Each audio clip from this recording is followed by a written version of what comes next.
Hello दोस्तों, start science classes में आपका स्वागत है। आज हम पढ़ने वाले क्लास 10 का मोस्ट इम्पोर्टेंट क्वेश्चन सब्जेक्ट, जिसमें हमारा ये क्वेश्चन सब्जेक्टिव होगा और बहुत ज़्यादा इम्पोर्टेंट क्वेश्चन है।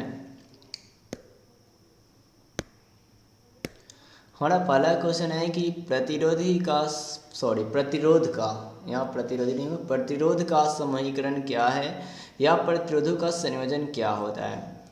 तो है क्या, आप याद रखेंगे, जब दो या दो से अधिक प्रतिरोधों को जोड़ने की प्रक्रिया को प्रतिरोधों का संयोजन या समूहीकरण कहा जाता है। और ये जो होता है प्रायः दो प्रकार का होता है, एक होता है श्रेणी क्रम संयोजन और एक होता है समानांतर क्रम संयोजन। तो आप फिर से एक बार सुन लेंगे कि दो या दो से अधिक, देखिए दो या दो से अधिक प्रतिरोधों को, आर का मतलब प्रतिरोधों को जोड़ने की प्रक्रिया को प्रतिरोधों का संयोजन कहा जाता है। और ये जो होता है दो प्रकार का होता है। कितने प्रकार के होते हैं? दो प्रकार का। एक होता है श्रेणी क्रम संयोजन, दूसरा होता है समानांतर क्रम संयोजन। श्रेणी क्रम संयोजन का जो फार्मूला होता है वो RS बराबर होता है R1 plus R2 plus R3, यानी कि श्रेणी क्रम को RS से सूचित किया जाता है। और यदि क्वेश्चन में आए कि तीन प्रतिरोध आपके 2, 3, 4 ओम श्रेणी क्रम में जुड़े हैं तो समतुल्य प्रतिरोध अगर आपसे पूछेगा तो RS का मतलब समतुल्य प्रतिरोध होता है, तो डायरेक्टली आप जोड़ देंगे तो 3 2 5 और 5 4 9 आपका आंसर हो जाएगा। जितना भी डाटा दिया रहेगा डायरेक्टली आपको श्रेणी क्रम में जोड़ देना है। और समानांतर क्रम का फार्मूला जो होता है वो होता है आपका 1/RP बराबर 1/ आपका R1 plus 1/R2 plus 1/R3। यानी कि समानांतर क्रम में जब भी सवाल आपसे पूछा जाएगा तो आप क्या करेंगे, जो भी डाटा दिए रहेंगे उसके ऊपर में एक लगाकर उसका भिन्न का जोड़ निकाल कर हल कर लेंगे। दूसरा हमारा टॉपिक है क्या, प्रतिरोधकता क्या है। तो किसी प्रतिरोध के सिरों के बीच के विभवांतर और उसमें प्रवाहित धारा के अनुपात को हम बोलते हैं प्रतिरोध। क्या बोलते हैं जी? प्रतिरोध, इलेक्ट्रिकल रेजिस्टेंस कहते हैं। और इससे महो से मापा, इसको ओम से मापा जाता है। और इसकी प्रतिलोमीय मात्रा को भी चालकता या और इसकी जो इकाई होती है साइमन आपकी होती है। तो ये आपका चालकता का डिफिनेशन हुआ। लेकिन हमारा जो क्वेश्चन है प्रतिरोधकता क्या होगी, तो इसका जवाब मात्र इतना लिखेंगे, प्रतिरोध और क्षेत्रफल के गुणनफल तथा लंबाई के अनुपात को प्रतिरोधकता कहा जाता है। और प्रतिरोधकता को जनरली हम रो से सूचित करते हैं। और रो बराबर फार्मूला होता है हमारा RA/L।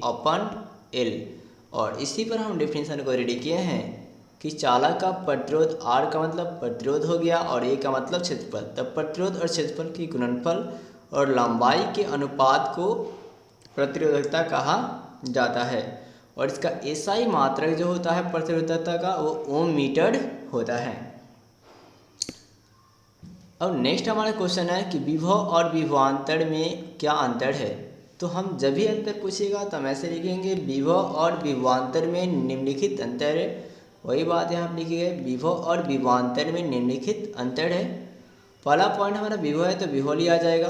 अब विभव किसे कहते हैं तो ध्यान दीजिए, 1Q का मतलब होता है इकाई आवेश को और इसका मतलब इन्फिनिटो। तो इकाई आवेश को जब अनंत से हम किसी बिंदु तक ले जाते में किया गया जो कार्य होता है, ले जाने में किया गया जो कार्य होता है उसे हम विभव कहते हैं। यानी कि आप लिखा, इकाई आवेश को अनंत से किसी बिंदु तक ले जाने में किया गया कार्य विभव कहलाता है। और इसे भी से सूचित किया जाता है। और इसका SI मात्रक जो होता है वो वोल्ट होता है। और V बराबर फॉर्मूला क्या होता है, तो W/Q, जहाँ W का मतलब वर्क होता है यानी कि कार्य होता है, और Q का मतलब चार्ज यानी कि आवेश होता है। और कार्य का SI मात्रक अगर आपसे पूछे तो जूल होता है, और आवेश का SI मात्रक को जो पूछ ले तो कूलम होता है। नेक्स्ट है, एक विभवांतर क्या है। तो ध्यान दीजिएगा कि जब एक इकाई आवेश को ही हम क्या करेंगे कि एक बिंदु से दूसरे बिंदु तक, एक बिंदु से दूसरे बिंदु तक ले जाने में किया गया जो कार्य होगा उसे विभवांतर कहा जाता है। और विभवांतर को भी ए बी से सूचित करते हैं।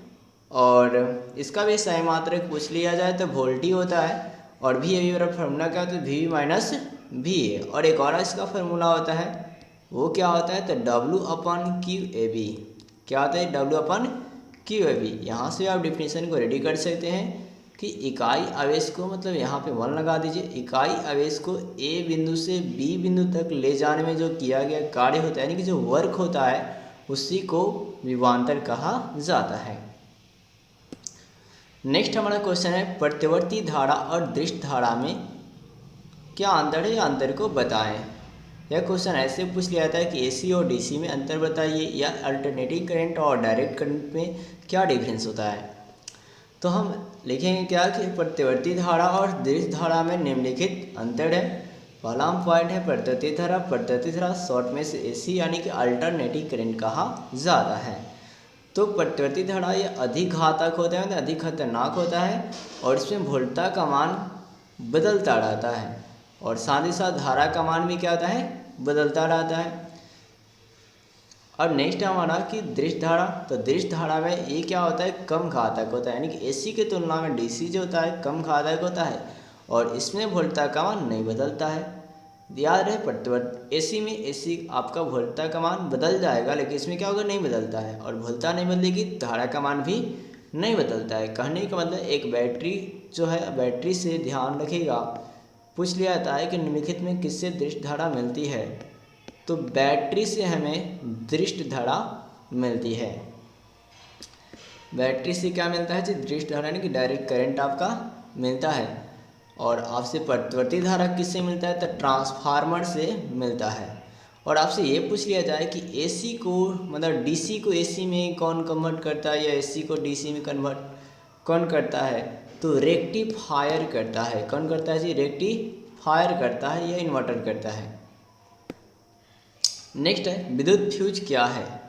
तो विद्युत फ्यूज एक प्रकार का इलेक्ट्रॉनिक डिवाइस होता है। विद्युत फ्यूज क्या होता है, एक प्रकार का इलेक्ट्रॉनिक डिवाइस होता है जो लेड और टीन का बना होता है। जो किसका बना होता है जी, तो लेड और टीन का बना होता है, और जो क्या होता है, लघु पतन से बचाता है, मतलब परिपथ को लघु पतन से बचाता है, और यह ऊष्मीय प्रभाव पर काम करता है। यानी कि यहाँ पर हमारे 3 सब्जेक्टिव क्वेश्चन भी रेडी होंगे और ऑब्जेक्टिव 3 क्वेश्चन रेडी होंगे कि विद्युत फ्यूज क्या है। तो एक प्रकार का इलेक्ट्रॉनिक डिवाइस है। विद्युत फ्यूज किसका बना होता है, तो लेड और टीन का बना होता है।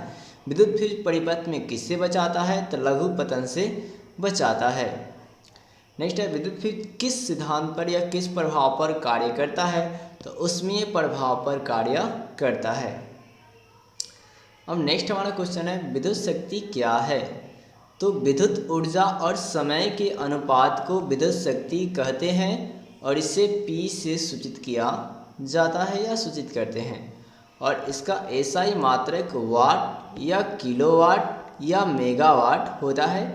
अर्थात फार्मूला होता है P बराबर W/T, जहाँ क्या होगा, W का मतलब वर्क होता है, मतलब कार्य, और T का मतलब टाइम यानी कि समय होता है।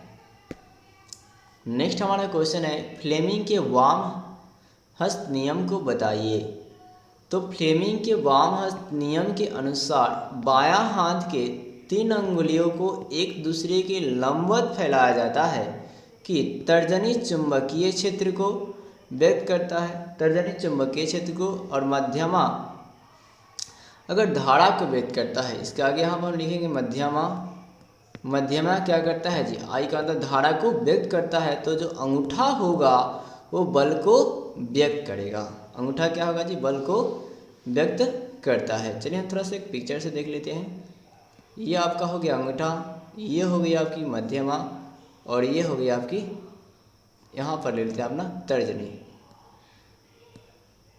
तो ध्यान दीजिएगा, तो ये जो अंगूठा है क्या, को हमारा टॉपिक कर रहा है कि अगर बाएं हाथ के फ्लेमिंग के वाम हस्त नियम के साथ बाएं हाथ के 3 अंगुलियों को एक दूसरे के अगर लंबवत फैलाया जाए, एक दूसरे के लंबवत फैलाया जाए, तो क्या होगा कि जो आपका तर्जनी होगी, यानी कि ये जो होगा तर्जनी जो होगा, ये चुंबकीय क्षेत्र को बतलाएगा, बी का मतलब, और ये जो मध्यमा होगा, मिडिल फिंगर जो होगा, ये बताएगा धारा को, और जो ये अंगूठा है, तब उस कंडीशन में अंगूठा जो क्या करता है, फोर्स को डिनोट करता है, यानी कि बल को बताता है। अब हमारा नेक्स्ट टॉपिक है फ्लेमिंग के दाएं हस्त नियम को बताया। तो थोड़ा सा इसमें डिफरेंस होता है, जैसे क्वेश्चन वैसे हम लिखेंगे। फ्लेमिंग के दाएं हस्त नियम के अनुसार दाएं हाथ के 3 अंगुलियों को इस प्रकार एक दूसरे के लंबवत फैलाया जाता है कि तर्जनी चुंबकीय क्षेत्र को व्यक्त करता है, अंगूठा चालक की गति को व्यक्त करता है, तो जो मध्यमा होगा वो प्रेरित धारा को व्यक्त करता है। अगर दोस्तों वीडियो अच्छी लगी हो तो वीडियो को लाइक और सब्सक्राइब ज़रूर करें। Thanks for watching video. तो मिलते हैं हम लोग नेक्स्ट वीडियो में।